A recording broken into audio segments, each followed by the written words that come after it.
All right, good morning. So let's begin, please. Today, let's look at the reading test. Now, in reading test, you need to understand that IELTS examiners or IELTS as a body is testing your ability to pay attention to details. So when you're given a passage to read, they want to see how focused you're going to be with the content of each passage, right?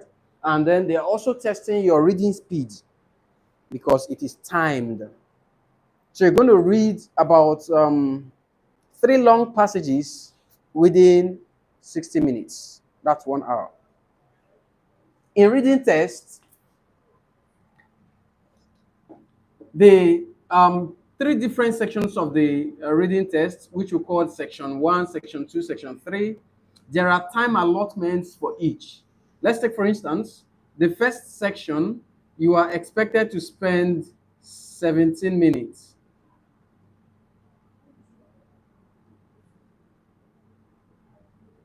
The second section, 20 minutes. Then the last section, 23 minutes. Right? So all of these put together will give you a total of 60 minutes, right? Now, I have a question. I would like to seek your opinion. If you are asked within these 3 sections, the level of easiness or difficulty differs, right? The first section comes with slight level of easier or slightly easier than others, right? Then this guy, the difficulty increases slightly. Then this guy has more difficult section.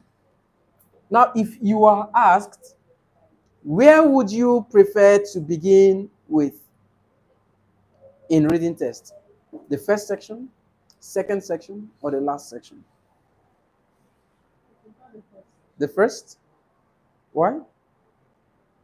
This is more easier and you're able to comprehend more and faster. You need to get your answer. With that, you use lesser time than you need to join with other difficulties. What do you think? How might you tackle your reading? Knowing the different levels of easiness or difficulties that come with the different sections. Where would you begin with? First, second, or last section of the reading passage? You've always started from the beginning. So, does that work for you?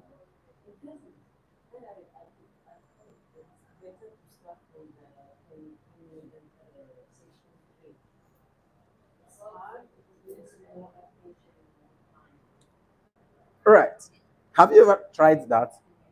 Okay. Have you tried the approach you talked about? No, You've not really looked at that, I right? always say that difficult ones waste more time. At the end of the day, when you're not able to get the appropriate answer.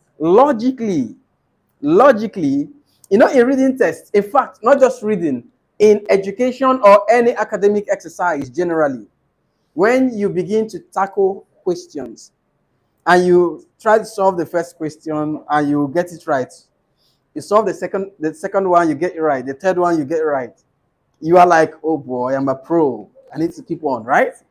That's how it works. But when you tackle a difficult question as the first question and you can't find the answer, you try and try, you can't find it. You try to tackle another one and difficulty continues to increase. What do you think will happen? You might be tempted to just keep that thing back. You might just want to keep it aside. So normally, if you feel you want to begin from the difficult part, if it works for you, it is perfect. In IELTS, no expert can tell you the perfect method. It is what you practice and you notice that works for you. That is the perfect method for you. And remember, what works for you may not work for her, right? So each person should work out the best template or approach that would give you what you want. Okay? Then secondly, in reading tests, there are 40 questions to answer, right? It is important to understand that each question carries the same mark. Do you understand this? So, what if you begin from the difficult section and you get stuck and you feel we die here today? Oh, I go nowhere. I must find it before I move ahead. And you know what happens? Time is ticking, right? So you need to fish out, go for the easier section, scoop in as much points as you can. Please, you understand this? And like she said, when you go for the easier ones, if you are very smart, if you built your reading habits and culture beforehand, you may likely solve that easier part faster. So when that happens, two things you have achieved. One, you have managed your time very well. Two, the accuracies of your answers are very high, right? And managing your time means you may have finished before 17 minutes. So you are giving that time to the difficult section, right? So that's what we should consider, right? That's my own thought. That's her thought. But you need to practicalize this to see that it works for you, right? Okay. So let's move ahead. In reading tests, it lasts for 60 minutes.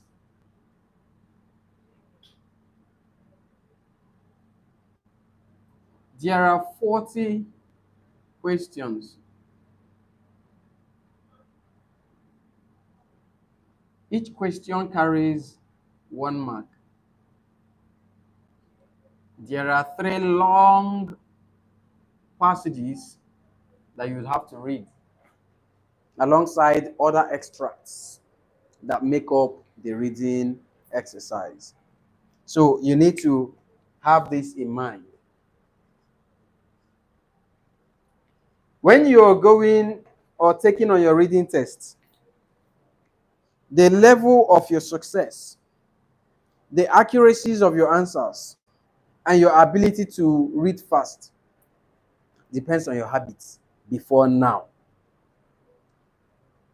If you have not been doing a lot of reading before now, not reading IELTS questions, no, but reading as a habit. If you've not been reading before now, it's going to be difficult. I must be sincere. It's going to be difficult. Why is that? Someone who has inculcated a habit of reading, those who read novels, those who read documentaries, articles, and all that, they find it very easy to complete a reading test. From my experience over years, they find it very easy to complete their reading test. And the reason for that is this. They have worked on their speed beforehand. They have come across numerous vocabularies beforehand, right? And they have understood skimming, fast reading technique beforehand.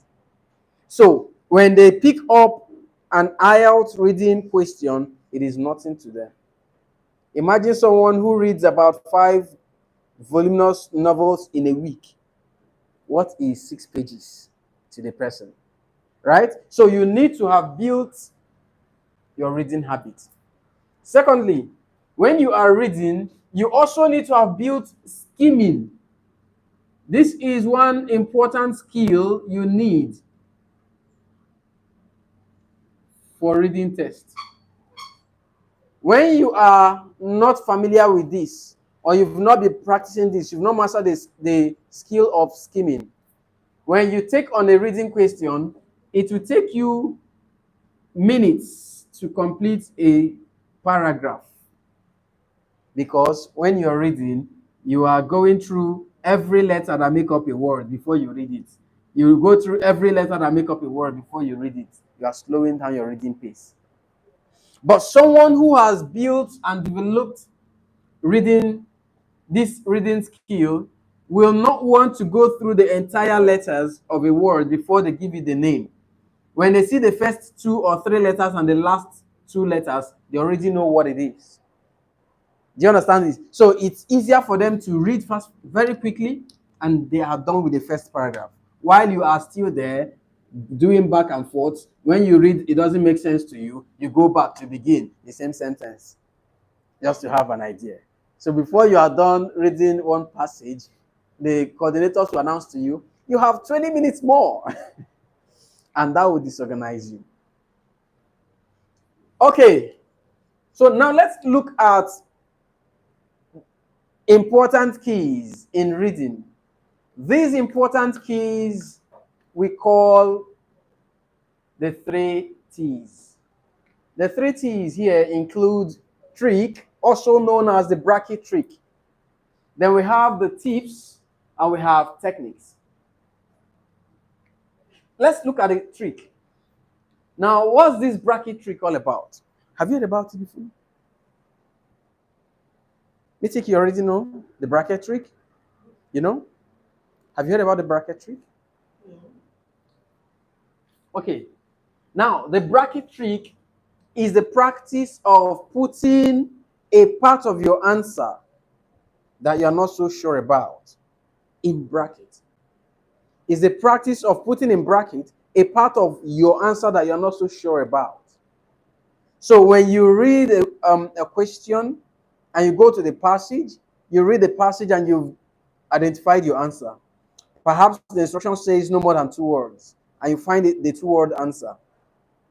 The bracket trick will tell you that that instruction says no more than 2 words does not mean you must write 2 words. So you should apply the bracket trick to stay safe. So out of the 2 words you found, you want to look out for the main answer out of the 2 and the one that is just a supporting answer. Do you understand this? So when you know that this is, I think this is the primary focus here. This one is a supporting answer to this guy. So what do? This supporting one, put bracket around it. Leave your main answer open. Do you understand this? That's what the bracket trick does. All right? So here, for you to apply the bracket trick to your answers, you must adhere strictly to instruction. So let's begin. When you read a passage, or when you want to treat a passage, and instruction says no more than 2 words and or a number, no more than 2 words and or a number, what does that mean? How would you interpret that? That's the most one they have to use is 2 Mm-hmm. yes. Then just 1 number. And just 1 number, right? Okay, Mitik, please give us the complete interpretation of this instruction. No more than 2 words and or a number. What does it mean? The maximum we can do is 2, and with 1 or 2, we cannot exceed above 2 Okay. or a number. Okay. Please give us the complete interpretation of this guy. No more than 2 words and a number. What does it mean? It means your answer should not be more than 2 words. Mm-hmm. Or number. Okay. Okay. Or Everybody's giving me summary. or 1 word. This means your answer can be a 1-word answer. Can you remember? It means your answer can be 1 word. It means it can be 1 word and a number, right? It means it can be 2 words. It can also be 2 words and a number. Then it can be just a number without a word. Right? Can we remember? That's what it means. So when you find a section that gives you this instruction, please don't fix your mind to writing 2 answers all through the whole of that section. 60% of those answers you're going to write will be incorrect. So you should factor the fact that some answers out of those, maybe if you have 6 questions to cover under that particular section, some of those questions may require just 1 word answer, some may require 1 word and a number, some may require 2 words, some 2 words and a number, while some could just be a number without even a word. Okay? So to play safe, there is the need to bring in the bracket trick. So when you read a passage and find your answers, you then export your answer from the passage and write on your answer sheet.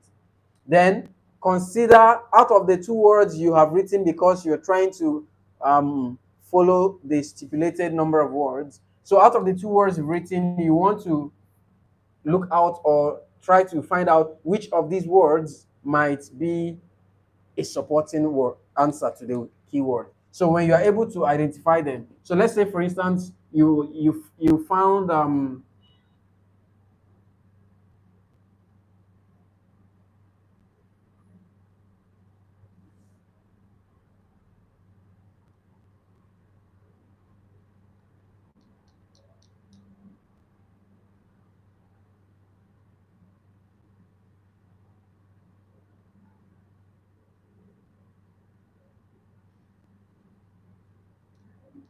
a Creole mayor. We know who a mayor is now, right? I don't know. In Nigeria, we don't use mayor, right? We use maybe inspector general or the person in charge of the particular vicinity as per security. So, but in some countries, the mayor is like the head of affairs of that particular region. So when we say a Creole mayor, here, the main idea here is who? Is what, rather? What's the main answer? What do you think might be the main answer amongst these 2 words? Do you understand? What do you think might be the main idea here amongst these 2 words? The Creole? The Creole? Right? Well, it's talking about me. So it's like Who? Anybody can say mayor. Anybody can be a mayor, right? So we are trying to give you the Description of that particular mayor. Right? Mitik, what do you think? Out of the Creole and mayor, which do you think might be the major answer? The same? Okay. Now, what's that? Okay. Now, how to know what your main answer is depends on your question.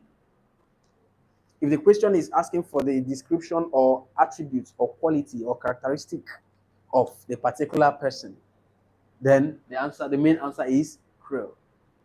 But if the question is asking about who, the mayor. Please, you need to know this. It depends on the question. So let's assume that the question is seeking for the attribute, all right? The description, then it is Creole. So the mayor is not so compulsory, but is necessary so that this Creole can go to somebody, right? You can't just write this and let it be. So this is just a description. It's an adjective. So you have to leave this guy here. So what do? I'll put mayor in bracket and leave my Creole open. That's the bracket trick. Madam, do you understand this? But if the question is asking me, who are they talking about? They are talking about the mayor. But what is the issue with the mayor? He's Creole. Please, do you understand this? So to play safe, you put your main answer in bracket and I mean your supporting answer in bracket and leave the main answer open. If this is a supporting answer, you put this guy in bracket and leave the mayor open because you have established that it is the main answer. So if the examiner is marking your script, examiner would establish the fact that your main answer is mayor, and that's correct with my own established answer. So you are right. They would ignore Creel because it is in brackets. But if you leave it open this way, with the belief that you are working on two words and these are two words, no issues, and what they want is just one word, mayor, and you write maybe two words, you are incorrect. Please, you understand this? Don't say because it's two words. Now, say it's two words. You know, we can argue a lot in Nigeria. You say because it's two words, this is two words. Now, you cannot tell me anything. What they want is just the mayor. So you have written Creole and mayor. So you have two words. And what they want is one word. So because of this guy here, this answer is incorrect. But if you write it and put it in brackets, of course, this will be acknowledged and this will be ignored. It doesn't cost you anything. That's the truth. Yes, please. What's the problem if you just only Cromwell? If it's a two-word answer, and you write Creole mayor, right? Without the bracket, there is nothing wrong with it. But there is high risk attached. What is the risk? That instruction says two words does not mean your answer must be two words. No.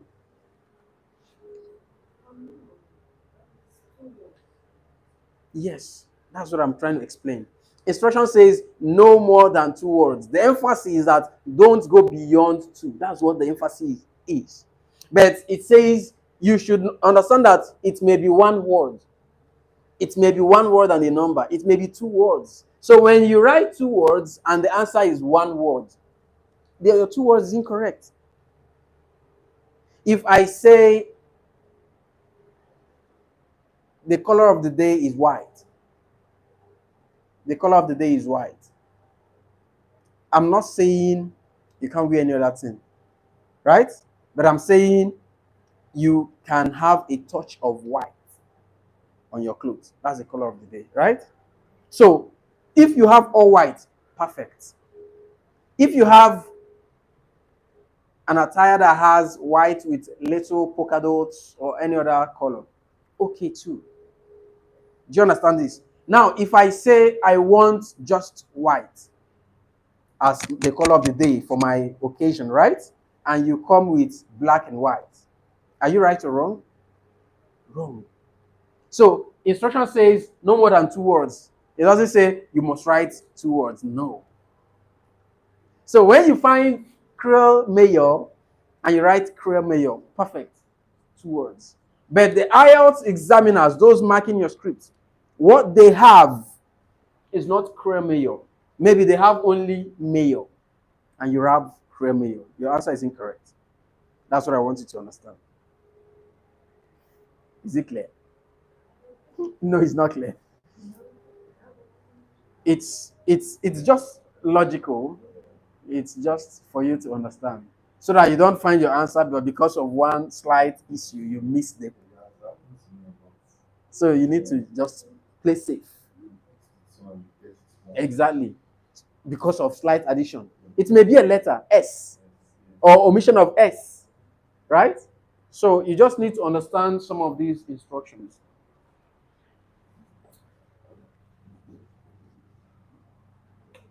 What can I call you, ma? My name is Ben. My name is Folake. Folake. Hi. People that hear Folake can make wahala. As in the trouble, as in very jovial people. They don't.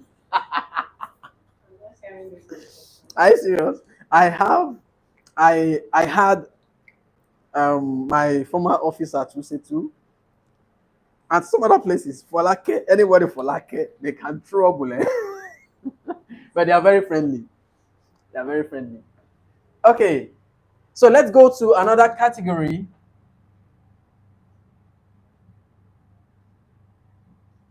So when we have no more than 3 words and or a number, what does it mean? How might you interpret this? No more than 3 words. Look at the template of no more than 2 words. How might you interpret it? Like the way you explained, one word, one word and a number, then 2 words and a number, or 2 words, then 2 words or 3 words and a number.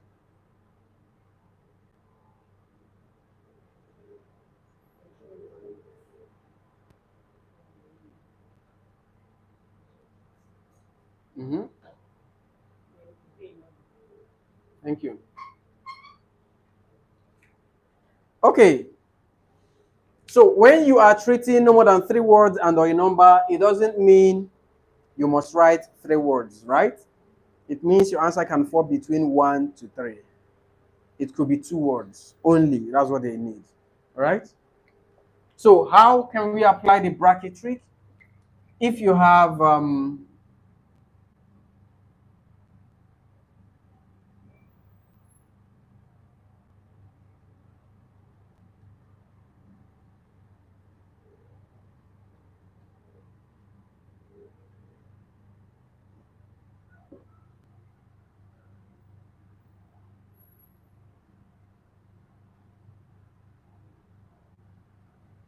is this correct?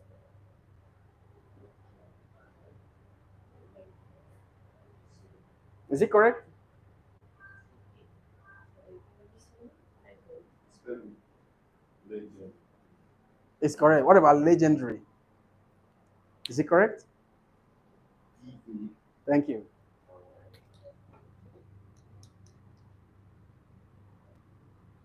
Legendary. That's the pronunciation. Okay. Here is a 3-word answer. The legendary singer is a 3-word answer. But because the instruction says no more than 3 words, does not mean the legendary singer that you've seen or found in the passage must go. It doesn't mean that. So what do you do? How can you play safe? You need to factor out what the keywords are, or what the keyword is, and what the supporting words are. So if the supporting words can be discovered or identified, they would be left in brackets. So what's the major idea here? The keyword. What's the keyword here? The singer. Is it a singer? The keyword, the singer. Legendary. Legendary. The legendary is describing his category of singer, right? If it depends. It can be a singer. It can be legendary. So whichever it is, let's assume it is legendary that is the keyword. That means this guy is a supporting word. This guy is also a supporting word. Legendary has to be left open. Okay, so you can put the bracket in two. 2 different places, yes. Yes. All right. Now, if the keyword is singer, then the legendary has to be in bracket. Then you leave the singer open.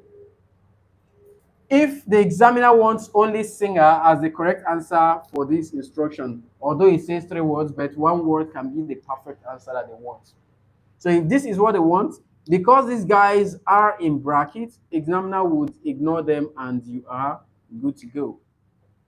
If they want legendary singer, it should be acknowledged. If they want the legendary singer, everything is perfect. But do not put 2 words in 1 bracket. This way. Don't. If you have more than 1 word that you want to put in brackets, let them be in individual brackets. Please, do we understand this?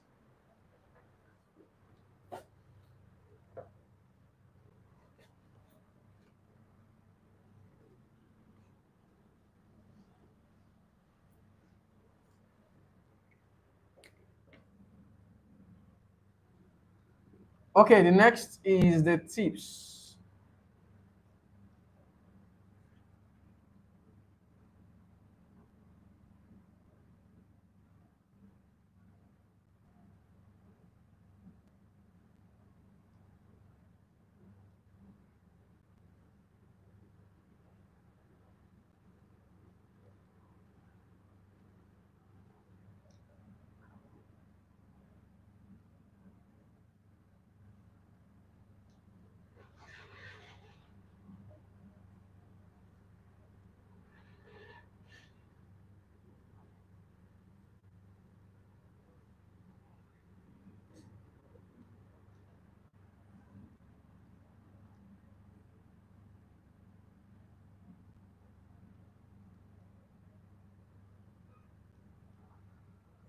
Excuse me.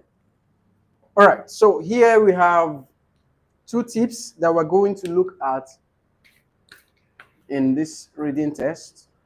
The first one says, read the instruction for each section carefully before attempting any question. Read the instruction for each section carefully before attempting any question.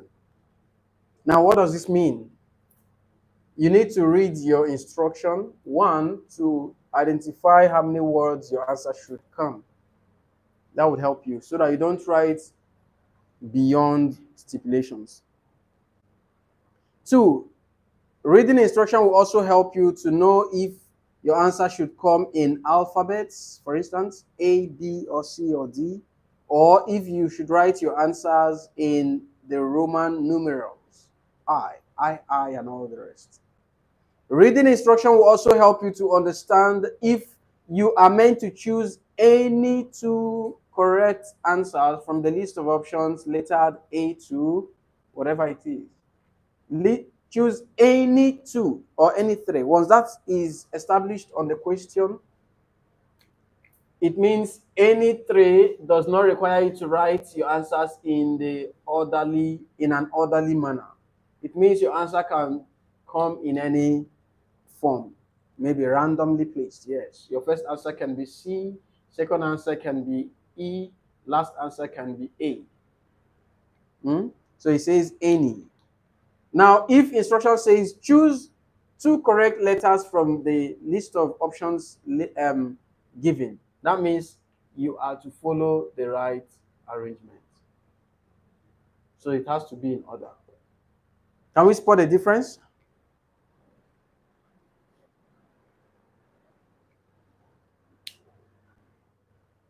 Tell them you are busy. Those people that want to start disturbing you. Huh? Tell them you are busy. They should come back later. Okay. Reading instructions will also help you to know if you can answer, if two different paragraphs can solve, if one paragraph rather can solve two different questions, right? So you would see paragraphs labeled A, B, C, D, E, and then you see that the first paragraph maybe can solve a particular question and another question can still be found in the same paragraph, right? So please, you need to read the instruction. It will also help you to know the topic you are treating per section. And it will help you to know if your answer is sentence completion or matching headings and all that. So please, it is important to read instructions. The second tip right here says your reading exercise should follow the template of going through the questions first. So you need to read questions first. After that, you go to the passage to read. After reading the passage, you go back to the questions. But at this point, you're taking the questions one at a go. All right? Then you find your answer. So let's understand how to follow this particular formula.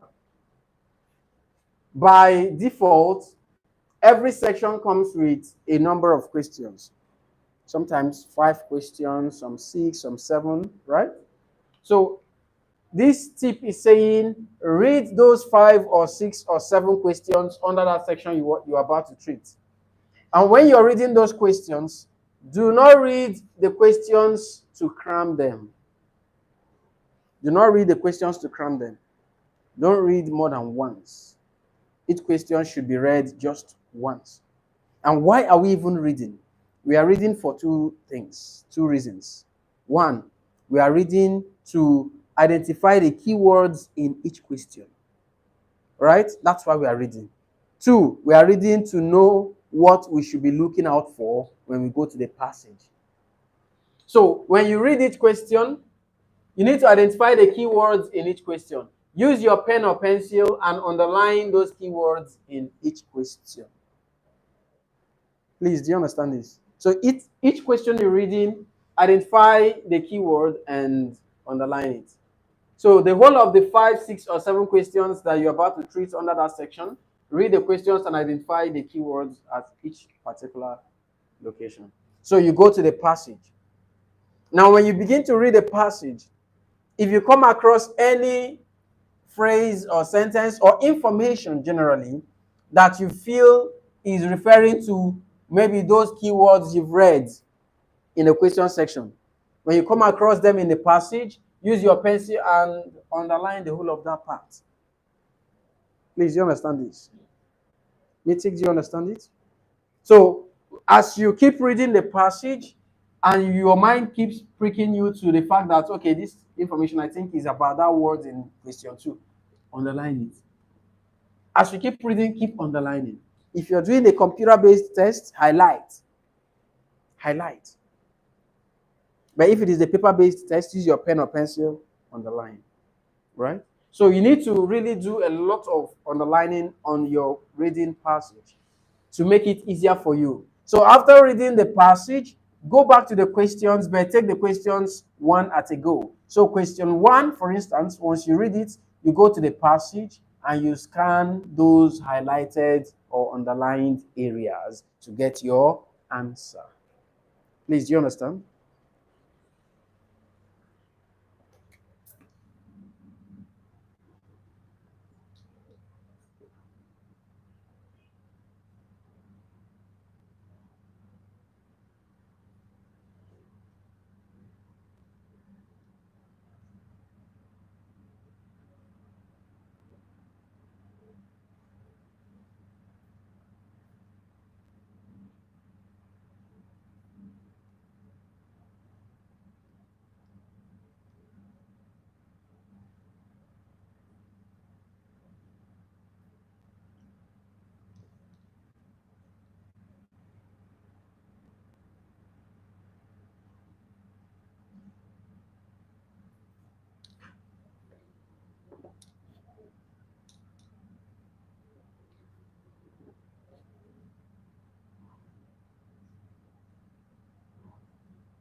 Okay. So let's look at these techniques. Let's look at these reading techniques. The first is paraphrase. Paraphrase. What does paraphrase mean?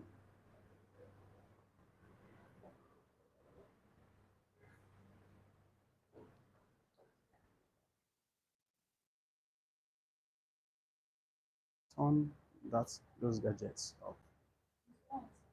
Turn it off.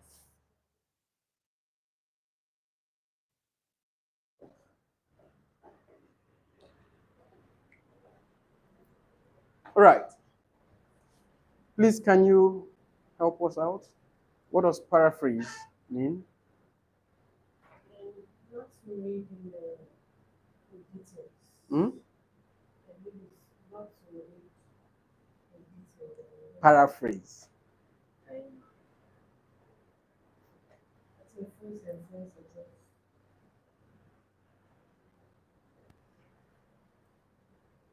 Can you help us?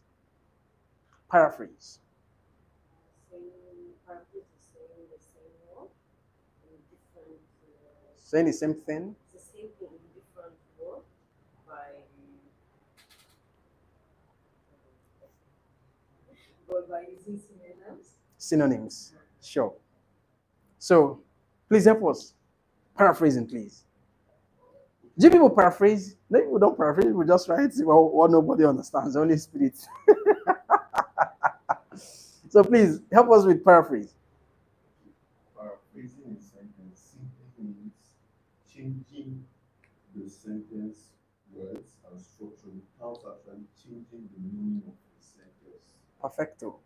So it's still the same sentence but different words. Something? Synonyms?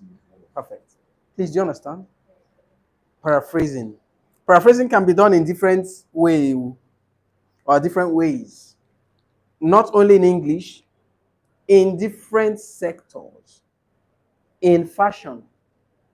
If Rihanna wears a dress today, someone in the village will want to paraphrase Rihanna's dress and sew it.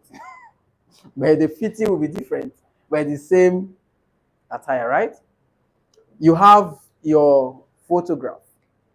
You want it paraphrased. You take it to an artist. The artist will make a portrait of your photo and in a bigger size, but might not be in that one that went through the dark room that was washed and printed. But they're not drawing with pencil. But it still comes out the same, right? Carrying your looks.